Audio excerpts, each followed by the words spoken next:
We have now in a new environment where retention is existential, where every dollar matters, and if every dollar matters, every customer matters. Once again, welcome to the Digital Customer Experience Podcast with me, Alex Turkovich. So glad you could join us here today and every week as we explore how digital can help enhance the customer and employee experience. My goal is to share what my guests and I have learned over the years so that you can get the insights that you need to evolve your own digital programs. If you'd like more info, need to get in touch, or sign up for the weekly companion newsletter that has additional articles and resources in it, go to digitalcustomersuccess.com. For now, let's get started. Hello and welcome to the Digital CX Podcast. My name is Alex Turkovich. I'm so glad to have you back this week and every week as we talk about all things digital in CX. Folks, this is episode 100, which is a cool milestone, right? 100, nice round number. And it's taken us a bit to get there. We were publishing weekly for a while there and been a little bit more sporadic over the last few months, but we're getting back into that regular publishing schedule. And if you've listened to the podcast for a long time, you know that Gainsight and the Digital CX Podcast have had a very close relationship. I've had, I think, 5 different people from Gainsight on and throughout the history of this podcast, and that trend continues as we are pleased to feature a conversation with Chuck, who just took over as CEO of Gainsight in the last few months, really. He's been with Gainsight for a little over a year, maybe a year and a half. So this conversation is pretty phenomenal because Chuck has a great background when it comes to not only entrepreneurship and CS, but also artificial intelligence, and he's bringing all of that into the fold at Gainsight. And so we have a cool conversation about, pretty free form about not just Gainsight, but also artificial intelligence and current state and what's happening and where we see things going and those kinds of things. So this one's slightly longer, but I couldn't cut Chuck short because he has so many great things to say. And I hope you enjoyed this 100th episode of the Digital CX Podcast. Enjoy.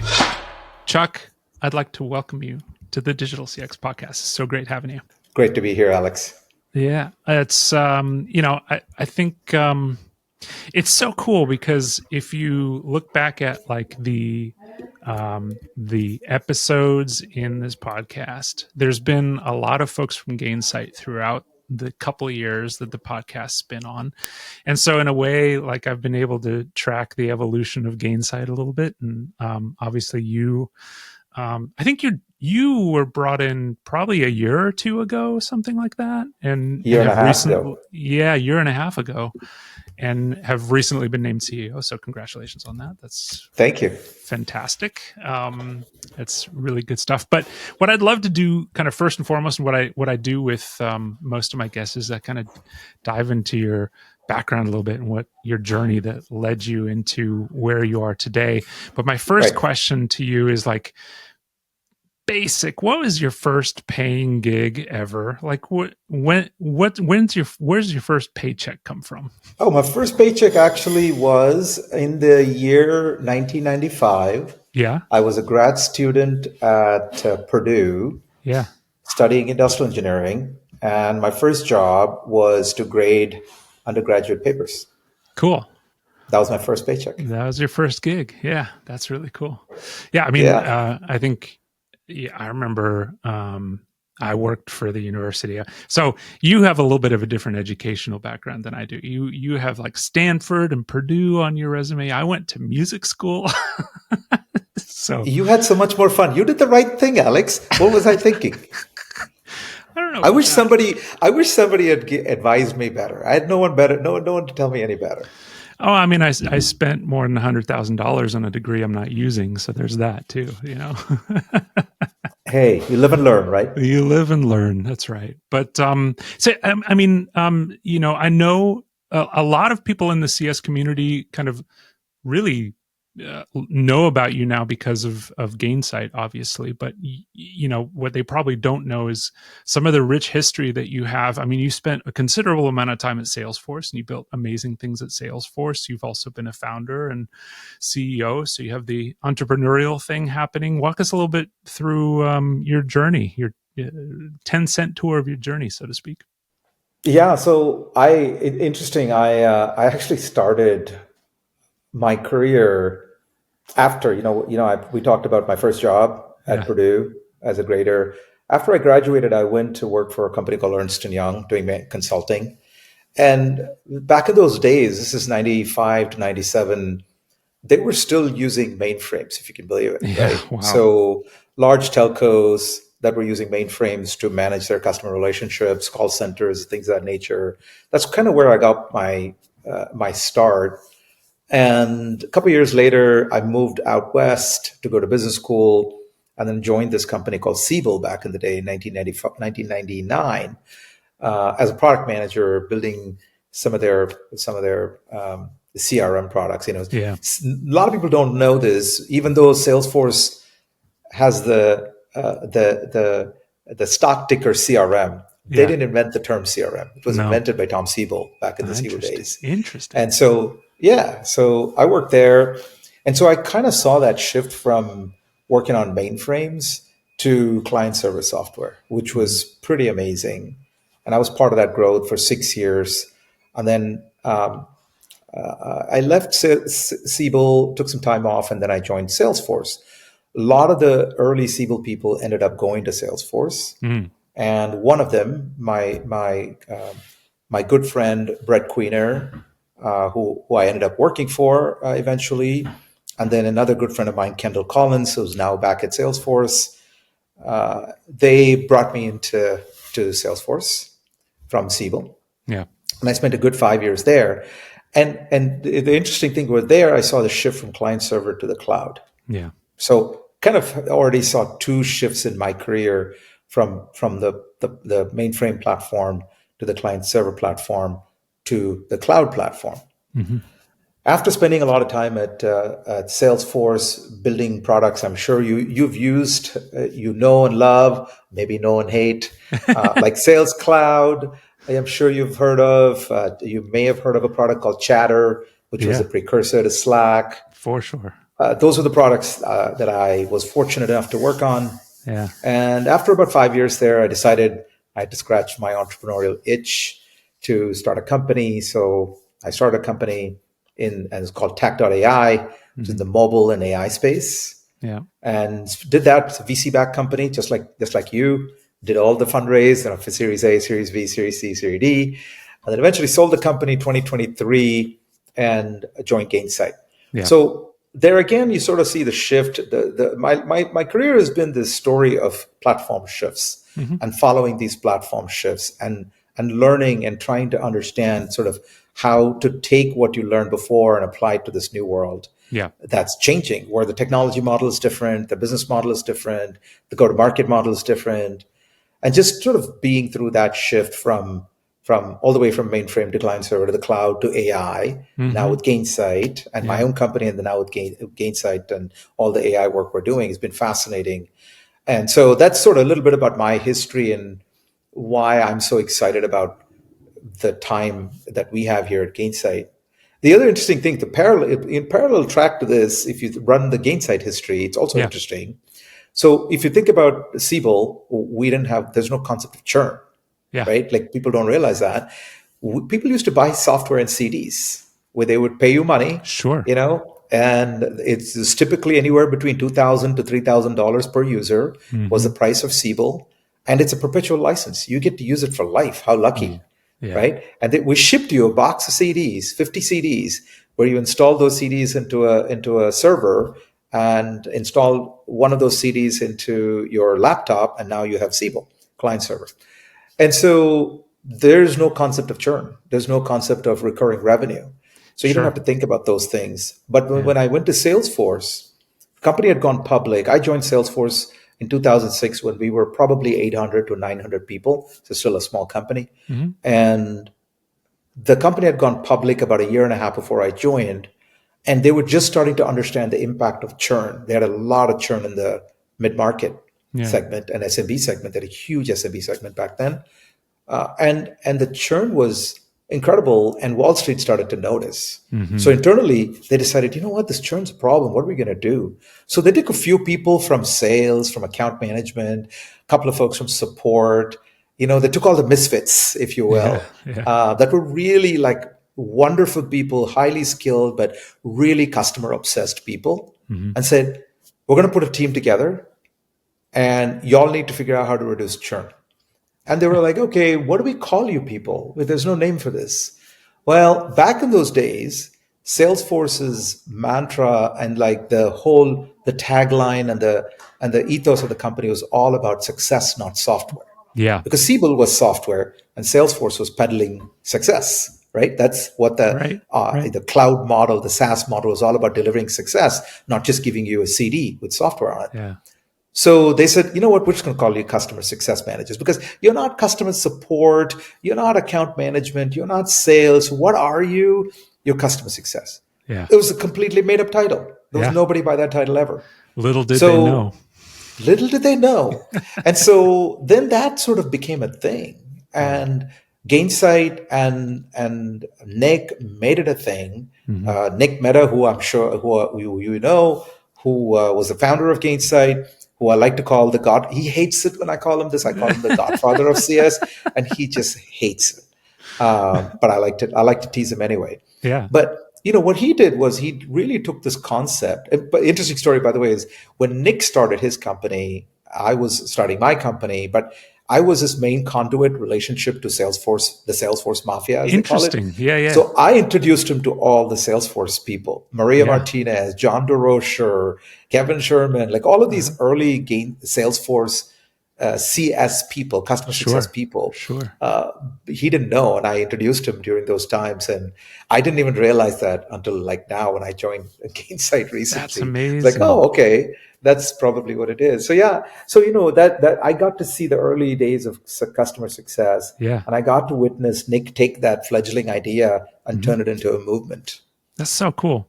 Yeah, I worked for a Salesforce consulting firm for a little bit, and we always called Salesforce the mothership, which I thought was Yeah. also like a very it's a cool term for it. But Well, so many of yeah, us got our start. So many of us owe our s- careers to Mark absolutely, and yeah, Salesforce. yeah, absolutely. And it's also I was very aware that the ties were strong between early Gainsight and Salesforce because if I remember correctly, even the first version or two of Gainsight was built on top of Salesforce, if I'm not mistaken. And so that DNA must have. I mean, let me ask you: Have you found that kind of DNA has transitioned over and carried on through Gainsight, and is that something that has helped you in your first couple of years there? Absolutely. I think Salesforce was the platform Gainsight was built on. Hmm. Hmm. Originally the company was called JBara, Yeah, and they had built an app exchange app on Salesforce. And Nick and the team rechristened it as Gainsight and really started their journey down this category creation path of turning customer success platform into a thing, into yeah, a category unto itself, not just an adjunct to CRM, but something that's sure. different from CRM. Hmm. And the inspiration for the product, for the profession, so much of it came from Salesforce. So if you Yeah, talk to Nick, which I do even now, he and I text almost every other day. sure. The inspiration for the business, the idea of customer success, the focus that churn is a problem, retention is a metric that investors care about, and the way to secure retention, improve GRR. These ideas, so much of Nick's early thinking and the early Gainsight thinking was influenced by people like Maria. Yeah. Nick and the team wrote the book literally on customer success. We've Hmm. written like 5 books. The Sure, sure. first book Nick wrote, I don't know Yeah. if you remember this, Alex. The first book that he wrote, the foreword for the book was written by Maria Martinez, Oh, yeah, that's who right. was the Okay. Hmm. president of Hmm. what they call the Customers for Life Yeah, organization for sure. at Salesforce. And so she was very influential in the thinking around Gainsight and sort of this Hmm. industry evolved.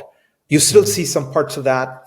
Today we have a very strong integration with Salesforce. Yep. We look at Salesforce as Salesforce and Gainsight as a perfect combination where we pick up where Salesforce ends and truly drive customer success. And of course, we deeply integrate into Salesforce. Almost 90% of our customers by count Yeah. are Salesforce customers. Yeah. Almost all of them integrate Gainsight into Salesforce. Because at the end of the day, if you think about what the system of record is, it's still Salesforce. Yeah. Gainsight is not a system Absolutely. of record. We never aspired to be. Yep. We're a system of insights, we're a system of workflow, and we're a system of action. But the underlying system of record is still Salesforce or HubSpot or ServiceNow or all these other systems where customer data is stored, data lakes, for instance. But that idea that Salesforce is a very important part of our existence, of our journey, of this industry is undeniable. Yeah, that's so true. I remember, very, very clearly having spent a few years as a, deeply embedded in Gainsight as a user and an admin is like, that Salesforce integration is like rock solid and really a foundation upon which to build. And that, we don't need to get too deep into the weeds here, but, spent many of our mapping Salesforce fields to Gainsight fields and making sure that the syncs were working correctly and we weren't creating undue stress for any other team. So and from that experience, it's not just a technology problem, right? So much of it has to do with the shape of your data, how clean it is, and that can mess up your data integration and the mappings and the syncs. And it's a hard integration is a hard problem, and it's for us it's even harder now because while it's true that Salesforce, majority of our customers are on Salesforce, we have some very, very important customers now in recent years that are not on the Salesforce platform. So one, for example, is SAP.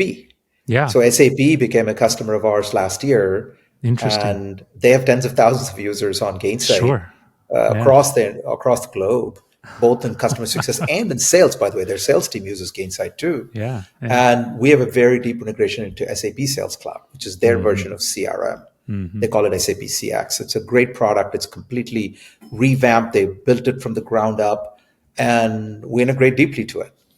We also have another customer in LinkedIn. And guess who owns LinkedIn? Microsoft. Right. Yep. So LinkedIn is actually moving from Salesforce to Microsoft Dynamics. Oh, so as a part of our partnership, we have built a very deep integration to Dynamics, and we're continuing to build it. So now if you think about it, we actually have 3 different CRM systems that we support equally well: Salesforce, SAP CRM, or it's called SAP CX, and Microsoft Dynamics. Now, of course, they're in different stages of evolution. Salesforce, obviously, we've done for the last 14 years, so it's a little bit more advanced. We're continuing to invest in it because Salesforce keeps innovating, right? They have Agentforce, there's Data Cloud, there's Slack. So we keep deepening our integration. Every time they release something new at Dreamforce or one of their releases, we want to make sure that we're on top of that. So it's one of those things that's like a never ending. You're never done with integration. You're never done. Yeah, you're never done. And everything evolves over time, and part of the challenge with having integrations or complex data sets and things like that is that integrations change, data changes, strategies change, and you got to do your best to keep up with that. I know that one thing that you have been spending a fair amount of time on is this notion of retention as a service. And so I was hoping that we could spend a little bit of time on that, because I think most listeners of the podcast, that may be a brand new term for them. And I thought it was incredibly interesting the first time I heard you speak about it, and I heard about it and kind of dug deeper into the concept a little bit, because I think it's one of your pretty strong pillars that you're driving at Gainsight, if I'm not mistaken. So I'd love to hear it from your mouth directly, just around retention as a service and what that's all about. Yeah. So software as a service is been the sort of an amazing journey for all of us over the last 15, 20 years, right? Starting with Salesforce and then kind of the whole revolution that happened and grew tremendously during the COVID days. And I think as we think about the way we have approached retention, the idea of retention and GRR Yeah. is that we say, okay, let's take our top customers and throw our best people at them. And we give them technology, we give them playbooks, we give them, all of these techniques and best practices on how to manage that relationship, drive success, drive value, drive the outcome, and get them to be a happy customer, getting value, getting outcomes, so therefore they renew. Yeah. So the outcome of retention, it's an outcome, right? It comes, all the work that CSMs do leads to the outcome of retention. Mm-hmm. Obviously, other things affect it, like executive change and product and so on and so forth. But the fundamental idea of this industry, our profession, is that you take great people and you throw them on the top 20% of our customers and thinking, you know what, top 20% covers 60, 70, 80%. Right. But, I tend to think that the doing, I call it the 80-20 trap, right? The typical Pareto curve is, oh, you take care of 20% of your customers that contribute to a significant part of our revenue, and life is good. We can manage our churn. And I think that may have been okay in a world when the market was massively expanding. Yeah. Right? SaaS has been in an expansion phase for the last 15 years, all the way through 2022. And when it's expanding, expansion and new logos can hide a lot of the churn problem, right? And so this idea that somehow you can just serve your 80-20, your 20% of your customers and get away with it, I think is going to be challenged in this new world. Yeah. And the things that have changed, there are two things that have changed.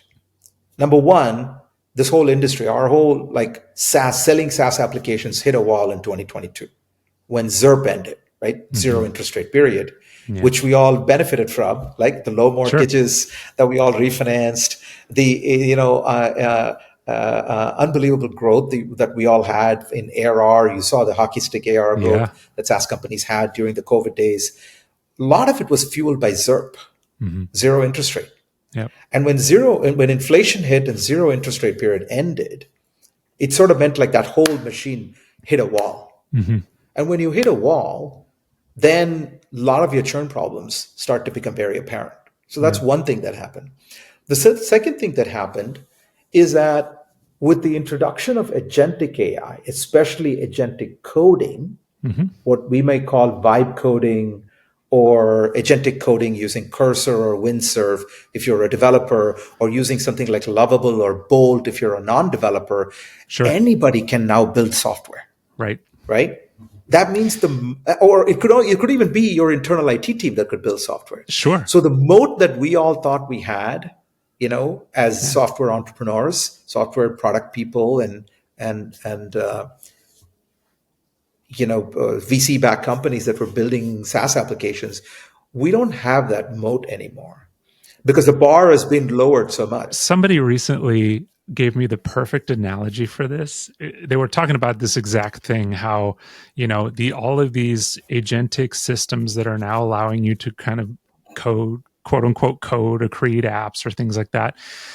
If you've ever watched those videos of surfers at the beach who there's some kind of tributary that's blocked by sand on the beach, and they dig like a tiny little canal that then starts the water flowing, and slowly over the next, the coming minutes and hours, that trickle becomes larger and larger as the water erodes the sand out into the thing. I kind of feel like that's a similar thing that we're experiencing, I think, now when you bring up this moat that's slowly being eroded, because I feel like we're in this place where in the not so distant future, I mean, today, look, if you throw Lovable at somebody, they'll be able to make something really cool, but it's still kind of like a toy. It's still kind of hokey. It's still not highly complex or highly integrated into something unless you are a software engineer and understand backend systems and databases and relation, blah, blah, blah, blah, blah. But I don't think that world is too far off, right? And I think that's just fascinating to bear witness to. So I didn't want to interrupt your flow, but I thought that was really just it's an amazing time. I love that analogy, and I completely agree with you. That is a fascinating time because I'm a product person. I grew up in product development, most of my career, and it's I've never seen anything like this, right? Where it's we used to say, I'm sure you've heard this term, right? Like Google would only hire the 10x engineer. Mm-hmm. Right? Yep. Everybody else got the regular engineer. Somehow Google was able to hire the 10x engineer. Well, guess what? If you start using, Cursor or Windsurf or Codex or CLI, like Anthropic's, Sonnet 4.5, whatever your favorite model, whatever your favorite tool. Yeah. Now suddenly every engineer can be a 10x engineer. Right. Right. So it's not just, people vibe coding on Lovable and Bold. Yeah. Think about the company, the Y Combinator startup, right? That can build what your product does in probably a tenth of the time that all the time and money you had to spend. One part of it is like our customers reevaluating the build versus buy math. Right. Yeah. Right. That's one part. The other part is on the competitive side, you're going to have agentic competitors that come out of the woodwork and they're able to build so much of your features because every one of their engineers can now code with AI as their co-pilot. And now they're able to develop features at a pace that your legacy code can never move. Right? Mm-hmm. It's not that your engineers can't move. Like people think that, the YC people, they're AI native engineers, so they can build much faster. Guess what? We have a great engineering team. Yeah. They're all using all the tools the YC people are using. Mm-hmm. Okay? But here's the advantage the YC people have. We have a code base that's, a decade old. Sure. Parts of it are new, but parts of it are 10 years old. Yeah. Those people, those engineers have nothing. They're starting from scratch. Yeah. So therefore, it's much faster for agentic coding to build new features than try to do agentic coding on an existing existing code base that you now have to enhance. It's much harder to do. So therefore, even though we have engineers who are amazing, and we have the will and the desire to use agentic coding to make us go faster. Yeah. I think the legacy vendors or the incumbents, I shouldn't say legacy, the incumbent vendors have a disadvantage because your success, which is you have existing code base that's been around for a few years, actually slows you down because agentic coding doesn't work that well when it comes to existing code bases. Yeah. Yeah, so I think this idea of retention as a service comes from that background, so you know. Yeah. So software as a service was great. We have now in a new environment where retention is existential, where every dollar matters. And if every dollar matters, every customer matters. Mm-hmm. And if every customer matters, then this 80-20 trap of like, let's just take care of 80% of our customers, throw great humans at that group, at that cohort of customers, forget the rest, ignore the rest, we'll send them some mass emails and they'll be fine. We'll throw them in the digital bucket and they'll be fine. Right. That's not going to work anymore. No. Yeah. Like you have to treat every customer like your best customer. Yeah. Your digital experience, which I know you're very passionate about, has to be as good, as close to being as good as your human experience. That I think is challenging. To me, that's what we call retention as a service. I love this. Okay. So, and I think there's an extra layer to this too, right? Because, look, 10, 20 years ago, if you were focused solely on your top 20% of your customer base because they were highest revenue customers and you kind of ignored the others, that was a perfectly reasonable way of operating and made sense to everybody because there wasn't this kind of proliferation of voices and opinions in things like social media and LinkedIn and even things like I don't know. I feel like just business worlds through digital communities and groups and things like that have gotten so much tighter that if you as a company have a strategy of ostracizing your bottom 80% of your customer base, that stuff's going to get around. It's Yeah. it's going to be a thing. And so in a way, that retention strategy of covering your entire customer base,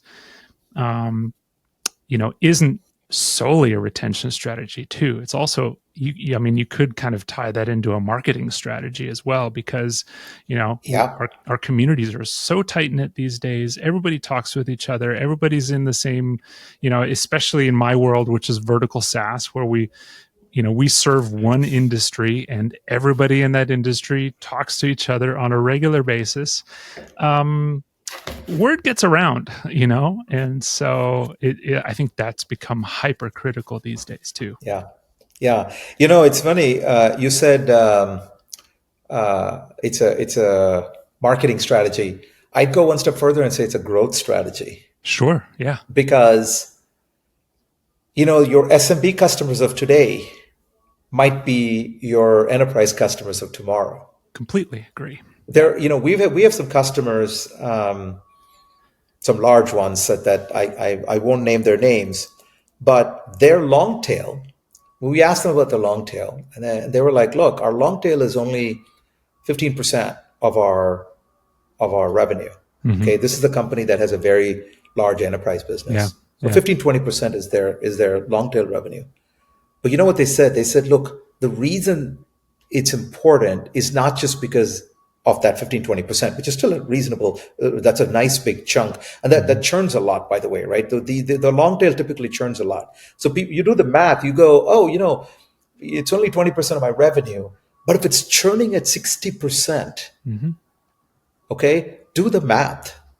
That's a lot of your revenue walking out the door. Totally. That's impacting your GRR, because even though the total revenue available to revenue might be smaller, Sure. if 60% is churning, or 40% is churning, you have a problem, Yeah. right?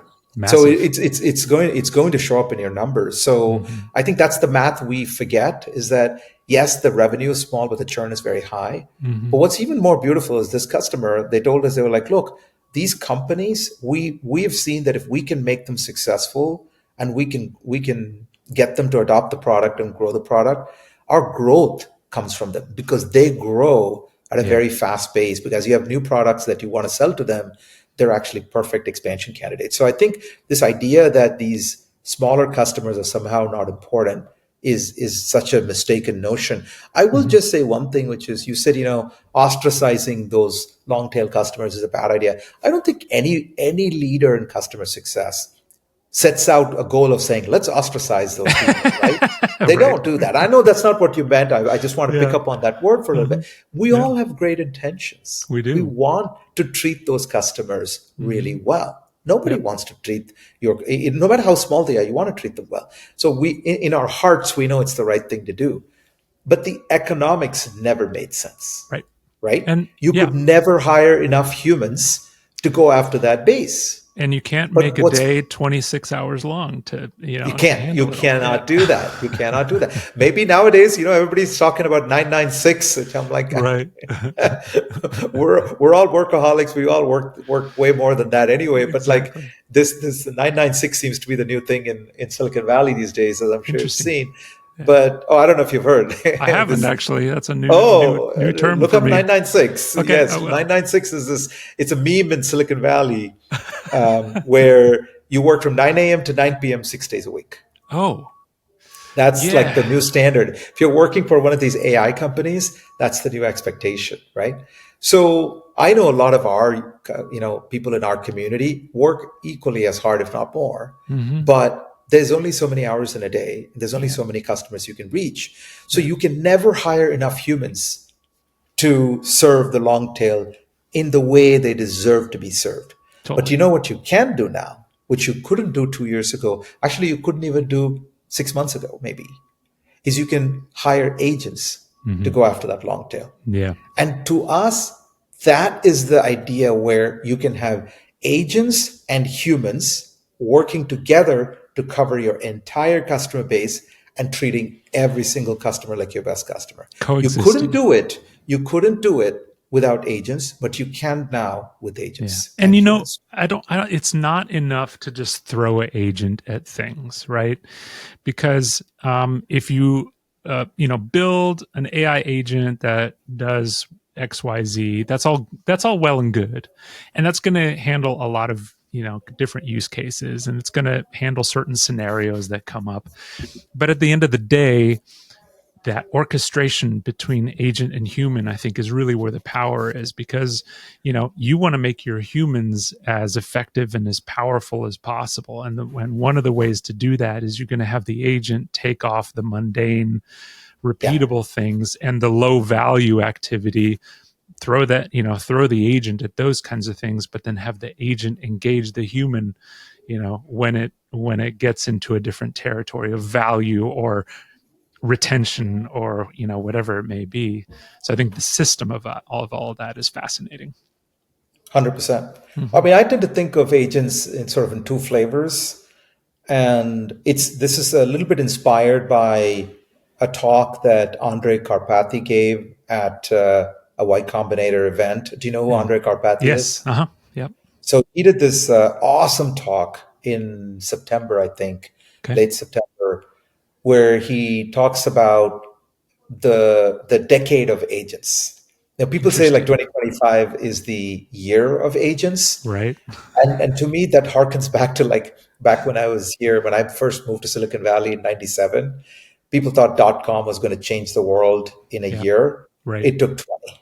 Mm-hmm. Okay, Yep. it did Yep. change the world. The internet did change the world. It just took 20 years, Mm-hmm. not two, right? Yep. So he was making the argument beautifully that don't get sucked into the hype, that this idea that agents are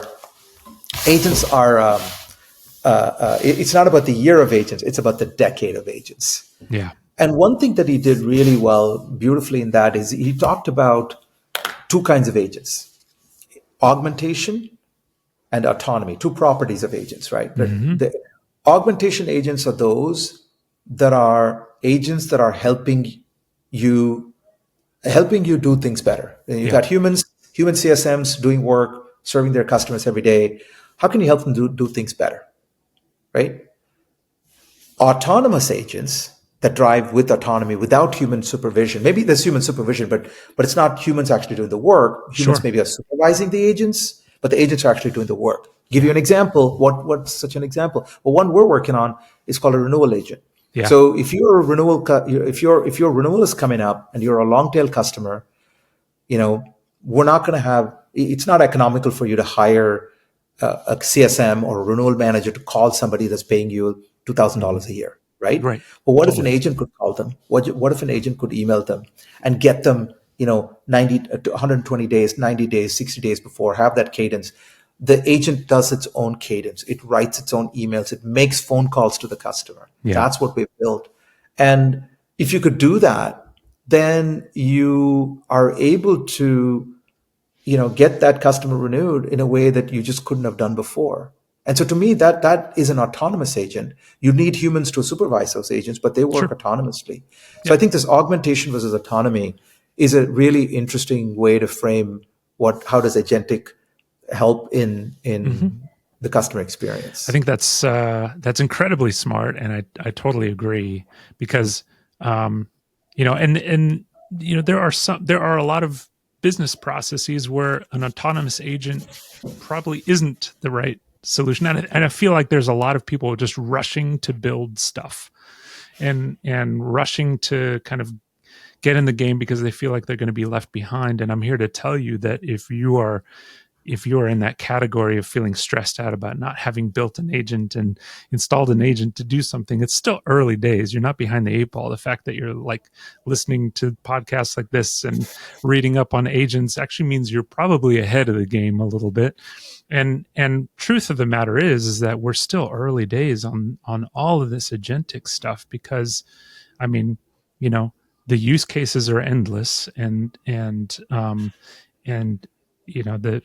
ways of doing it aren't really fully baked, in my opinion. Yeah, I really encourage you, your listeners to watch that video, Yeah. Andre Karpathy's I'll link to video. it in the show notes. Yeah, I'll send you that. You can link to it. It's only 30 minutes, but he Great. breaks it down so nicely, very simply. Yeah. He uses the Iron Man analogy. So Cool. Tony Stark wearing The the suit. suit is augmentation. The suit is augmenting him.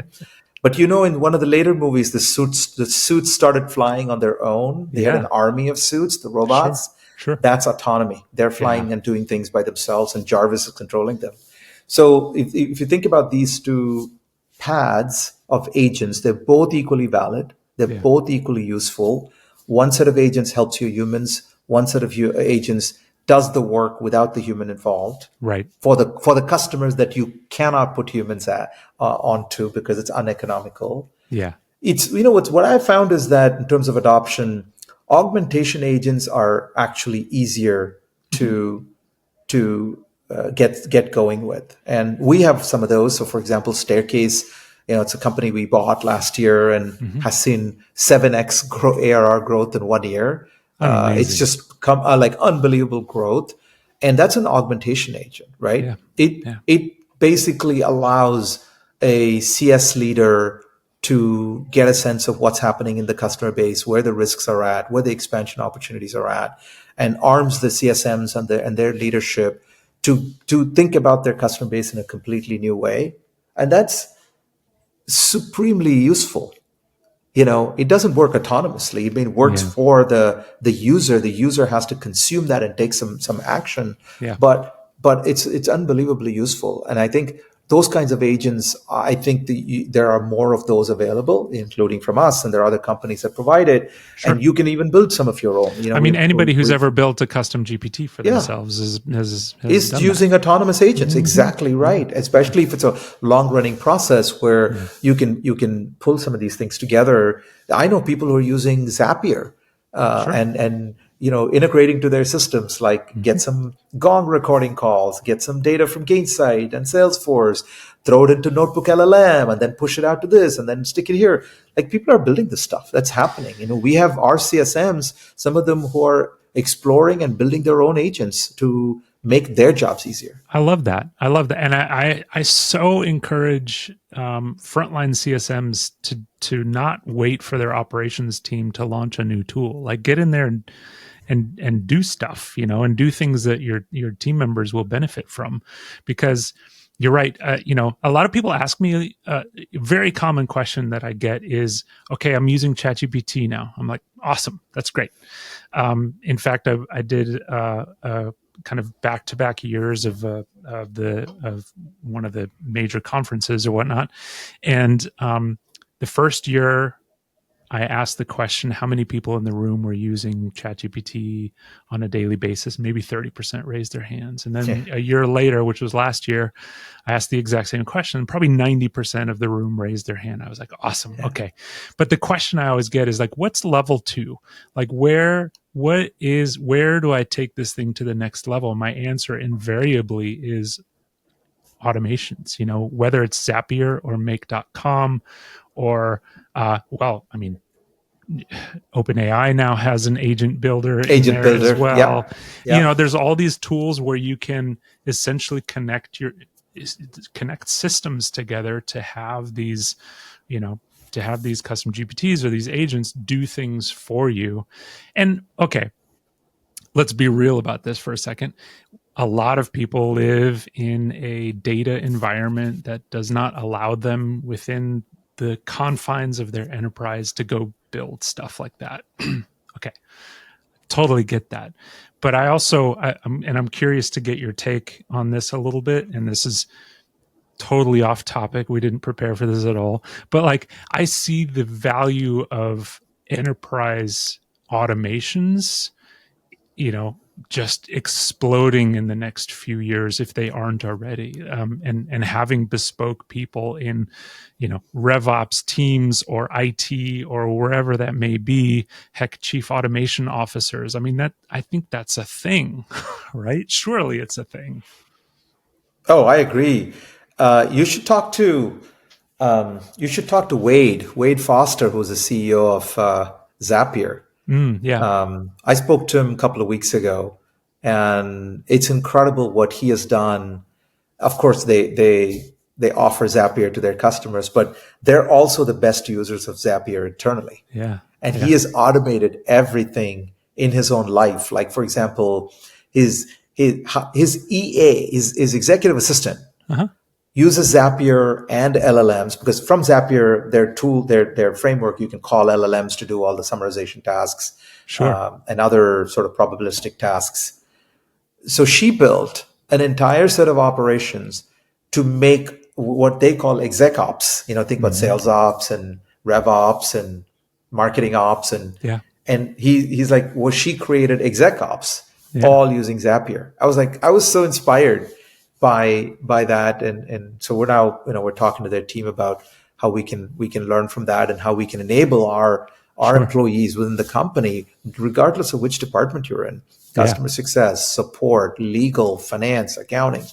Every department should be thinking about automation. I love your idea of like chief automation officer, because at the end of the day, you can say chief AI officer, but like, what does that actually mean? Like, AI is not a value. No. Automation, however, is a value. Exactly. So I love this idea of like a chief AI officer, and sort of start to think about how do you use these tools like Zapier, and there's so many of them now that I think they've become supercharged because of LLMs. Zapier has been around for a long time, right? Time, yeah. I've known Zapier and used Zapier before, but Zapier plus LLMs, it's magical.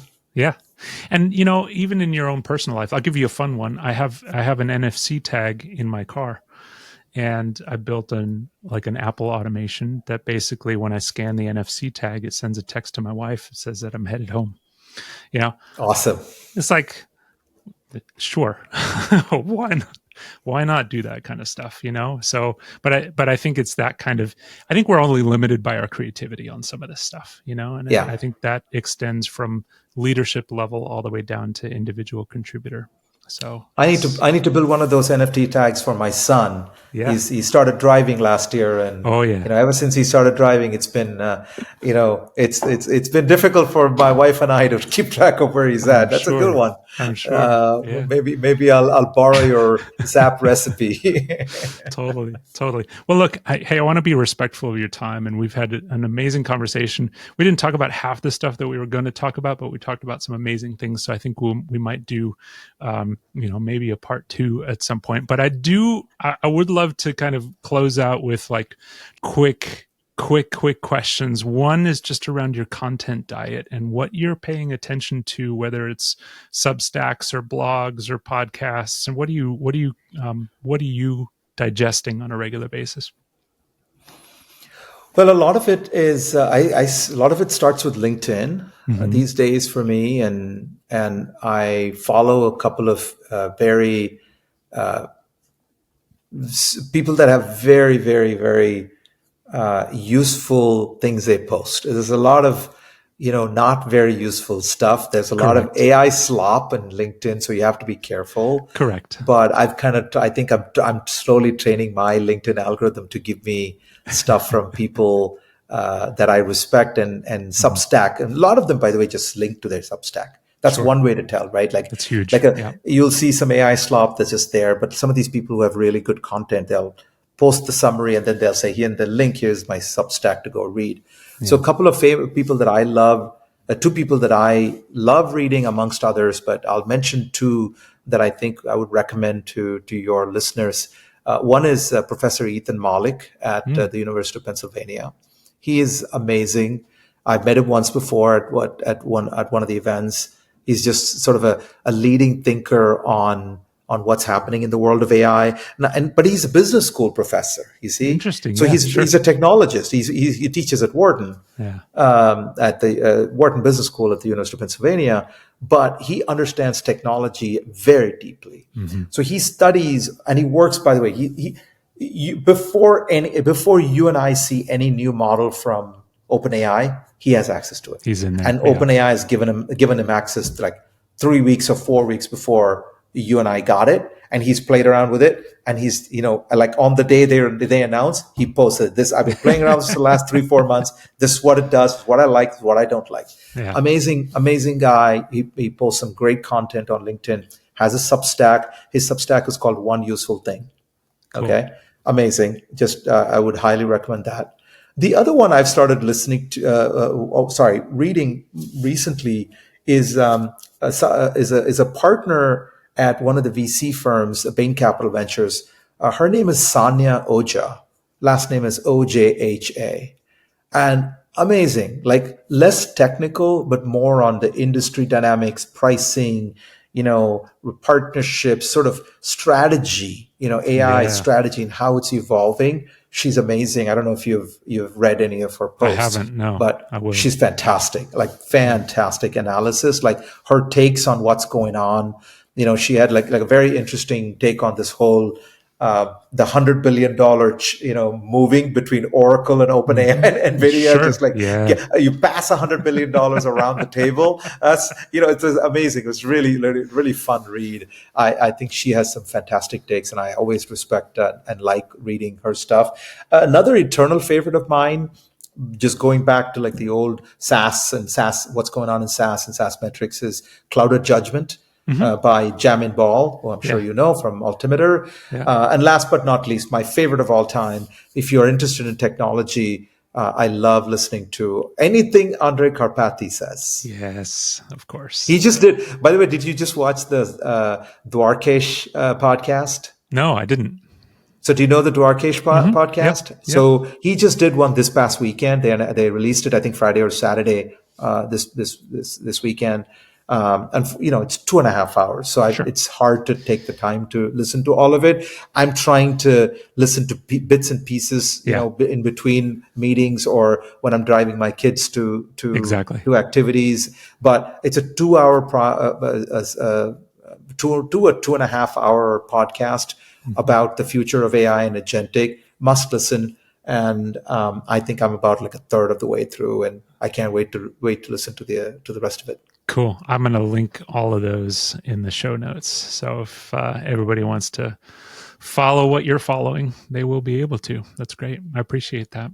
Well, look, I've really enjoyed this conversation. It's been super fun hanging out with you and just talking shop. So I definitely appreciate it. And I hope the listeners appreciate it too. Any parting words for the masses out there?